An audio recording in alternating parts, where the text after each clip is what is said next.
petit mot de présentation. Donc moi je m'appelle Christian Chartier, donc fils de Maurice Chartier, le dernier propriétaire de la ferme du Treuil, qui est donc au moment du partage, donc je suis devenu héritier de cette ferme du Treuil. Et donc je suis né le 10 avril 56, donc j'ai 62 ans cette année. Et donc je suis comme profession plutôt au départ l'agriculture élevage, vache et porcher, et puis après petit à petit je suis rentré dans la vie religieuse où j'ai exercé aussi mon métier dans une école agricole, et puis après donc j'ai continué plutôt dans l'éducation et l'animation pastorale. Alors, cette construction de la ferme elle est marquée sur la poutre en 1878, et donc c'est la famille Palandre, une famille Palandre de Chamboff, qui était donc à l'origine de cette ferme. Et alors, les parents Palandre, donc un des fils, Jean-Marie Palandre, a été propriétaire avec sa femme, son épouse, et ils ont eu un seul enfant. Et alors, l'exploitation a bien fonctionné pendant un certain temps et tout.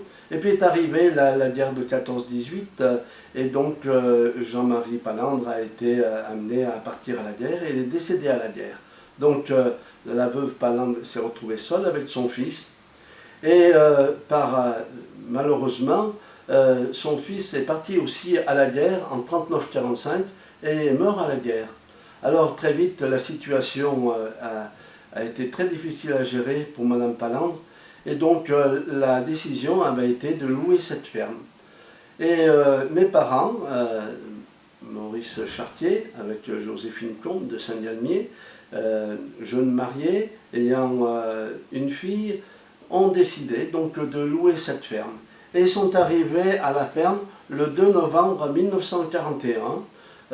C'était à l'époque le moment en novembre, début novembre, où on faisait les fermages pour les exploitations. Alors, les voilà installés, et puis donc la famille s'est agrandie. Nous avons été 6 enfants, 3 garçons et 3 filles. Alors, ce qui s'est passé, c'est qu'il fallait absolument y faire des grands travaux, si on ne voulait pas que la maison ne s'écroule pas. Alors la pauvre Madame Palandre a dit, dans ce cas-là, je vends tout, je vends la ferme, les terrains. Ils étaient propriétaires d'une petite dizaine d'hectares avec le bâti de la ferme. Donc c'est ce que mon père a acheté à l'époque. Et puis petit à petit, la ferme s'est agrandie avec quelques voisins qui ont donné quelques terrains, où mon père a acheté quelques terrains. Et puis après, il y a eu aussi l'héritage du côté de ma maman, qui était de Saint-Galmier. Les terrains n'étaient pas très éloignés les uns des autres. Ça a fait une exploitation à peu près de 18 hectares.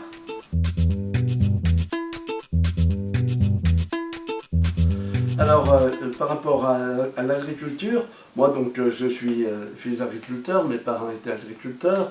Je suis né donc en 1958, comme je vous l'ai dit. Je fais partie d'une génération qui a vécu un grand développement, un formidable développement de l'agriculture. J'ai 16 ans de différence avec ma soeur aînée, et puis 14 avec mon frère aîné. Mes frères et sœurs aînés étaient derrière les bœufs, et moi, arrivé à 14 ans, j'avais le cul sur le tracteur. Un autre exemple, mes frères et sœurs traillaient à la main, moi j'ai appris à traire avec la machine à traire. Hein. Alors donc c'est un développement formidable. Alors tout ce développement et ces techniques, je me suis formé. Alors pour moi, c'était produire.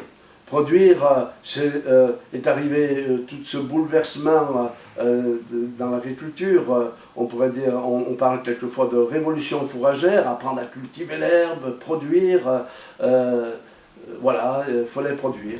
Donc il fallait produire du lait, donc sélection du troupeau, insémination artificielle, choix des taureaux, ensilage maïs, ensilage d'herbe, donc fini les topinambours, les betteraves et les raves à ramasser l'hiver.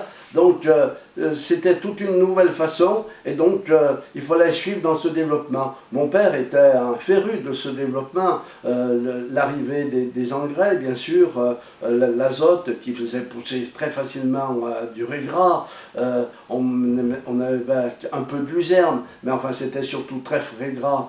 Et puis donc des petites prairies à courte durée, donc tous les vieux prés ont été labourés, etc. Donc c'était une grande production, presque une vingtaine de vaches laitières. Mais disons que tout cela m'a passionné et j'en ai fait mon métier, j'ai été vacher et la production a toujours été mon objectif. Et même plus tard, après, comme religieux de Don Bosco, où j'ai été moniteur à mi-temps sur les travaux pratiques à la ferme du lycée, différentes choses avec les jeunes, visites de stage, corriger un petit peu des rapports de stage et tout, tout était sur la production. Et il m'a fallu faire une coupure pendant 10 ans. Je me suis retrouvé donc plutôt dans la vie religieuse, dans un lycée professionnel industriel à Nice, donc rien à voir avec l'agriculture. Et là, cette coupure m'a permis de réfléchir à beaucoup de choses, entre autres sur la façon de produire. J'ai pensé que c'était un temps, mais qu'on ne pouvait pas continuer comme cela, et qu'il fallait réfléchir à produire autrement. Aujourd'hui on parle d'agriculture durable, développement durable, plus respectueux de la nature, du climat, de tout un tas de choses qui sont d'actualité aujourd'hui. Et cela me tenait à cœur petit à petit. Et c'est là que j'ai découvert et je me suis rapproché donc, de ceux qui pensaient à ce développement durable, entre autres la Confédération paysanne, d'autres mouvements dans l'agriculture biologique et autres, qui m'ont fait avancer beaucoup dans les idées et qui m'ont forgé à d'autres convictions, qu'on pouvait produire autrement, qu'on pouvait vivre autrement, et puis que cette agriculture de production à tout prix, eh ben, il fallait la revoir. Alors, le lieu de la ferme du Treuil, les envies ne me manquaient pas. Quand je suis devenu propriétaire de la ferme, bon, premièrement, je n'avais pas d'ambition proprement dit, parce que mon père était encore bien content de vivre sur le lieu de la ferme. Il avait son jardin, ses poules, ses lapins, il était heureux avec tout son environnement, et donc il ne s'agissait absolument pas de le mettre à la porte, d'autant plus qu'on avait conclu dans la famille qu'il avait la jouissance de la ferme, et puis qu'après, dans sa vieillesse, il verrait bien comment ça allait s'organiser. Alors, la chose a été la suivante. Bon, il est resté à la ferme jusqu'à ses 89 ans, et puis donc à son décès, donc il fallait faire quelque chose de ce bâti. Alors, bon, j'ai commencé à le louer pour 3 ans. Voilà, un bail de 3 ans, à un couple qui était très content de venir se poser. Ils avaient eu des difficultés et ils étaient contents de respirer un petit peu à la ferme du Treuil. Et puis donc on avait dit, ben, ça nous permettra de réfléchir, je dis nous parce que c'est un peu en famille qu'on en parle. Et puis aussi j'ai une de mes sœurs qui est plus responsable de la gestion de mon patrimoine. Comme religieux, on ne gère pas son patrimoine, ou c'est un économe général de la congrégation qui gère. Mais là, donc, cette mission a été confiée à ma famille, et donc c'est une de mes sœurs, Thérèse, qui s'occupe de la gestion de mon patrimoine. Et alors, on décide ensemble, et nous étions à la recherche de quelque chose. Alors au départ, comme jeune religieux, je me disais, ah bah tiens, une maison pour accueillir les jeunes, ça va être formidable. Bon, dans la congrégation, il y en avait déjà beaucoup, des maisons pour les jeunes, et puis une maison d'accueil pour les jeunes, ça se gère et tout. On avait déjà beaucoup de mal à gérer celles qui existaient et leur donner vie. Alors ce projet a été vite atténué. Je pensais plutôt à une association, à quelque chose de social qui pourrait ouvrir aux autres et puis rendre service. Et là, il y a eu Autisme Nature pendant un bail de 6 ans.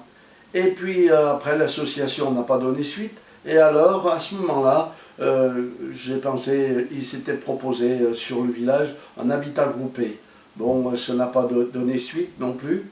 Alors, à la suite de tous ces échecs, comme on était quand même depuis l'an 2000, ça va faire bientôt 20 ans, j'ai dit, il faut trouver une solution, on va la vendre, tant pis, on va la vendre, c'est cette ferme. Je n'aurais pas voulu que ça soit une propriété privée, mais j'aurais voulu faire autre chose. Et puis c'est là que, dans la relance un petit peu autour de ma famille, Gilbert Besson a dit, mais écoute Christian, il y a la Confédération paysanne qui cherche un lieu, la ferme du Treuil, ce serait bien, ça serait la ferme des paysans et tout. Et ce projet m'a plu.